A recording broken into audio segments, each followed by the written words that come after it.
Dalam kitab Fawaidul Mukhtar, Imam Ibnu Abbas pernah berfatwa bahwasanya salah satu ayatin nuzilat makrunatan bithalathin, bahwa ada 3 ayat yang Allah Subhanahu wa ta'ala turunkan makrunatan bithalathin, itu bersamaan dengan 3 ayat yang lainnya.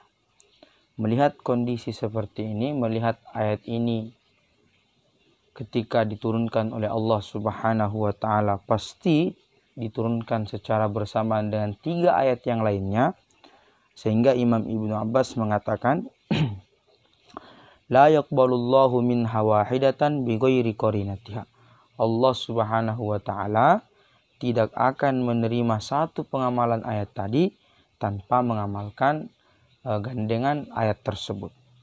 Ahaduha, yang pertama, wa atiullaha wa atiur rasul. Setiap kali Allah menurunkan atiullah, pasti Allah menggandengkan ayat tersebut dengan wa atiur rasul.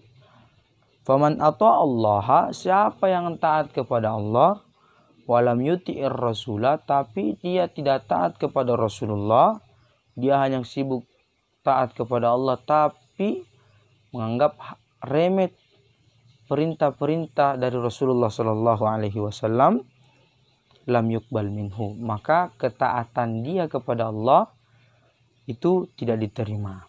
Atsaniyatu, yang kedua, wa aqimus sholata wa atuz zakah. Dirikanlah solat dan tunaikanlah zakat.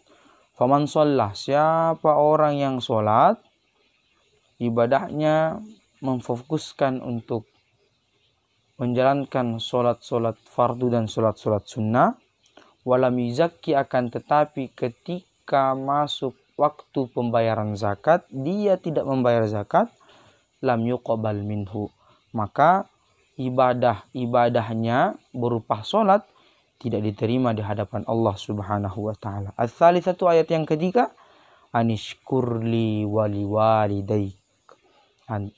Allah berfirman, bersyukurlah kepadaku, taatlah kepadaku, kata Allah, waliwalidaika, dan kepada kedua orang tuamu. Faman syakarallaha, siapa yang bersyukur kepada Allah, siapa yang taat kepada Allah, menjauhi hal-hal yang dilarang oleh Allah, melaksanakan apa yang diperintahkan oleh Allah, walam yashkur walidayhi, akan tetapi tidak taat kepada kedua orang tuanya, tidak bersyukur kepada kedua orang tuanya, lam yuqbal minhu, maka ketaatan dia kepada Allah Subhanahu wa ta'ala karena tidak taat kepada kedua orang tua, maka ketaatan tersebut ditolak di hadapan Allah Subhanahu wa ta'ala.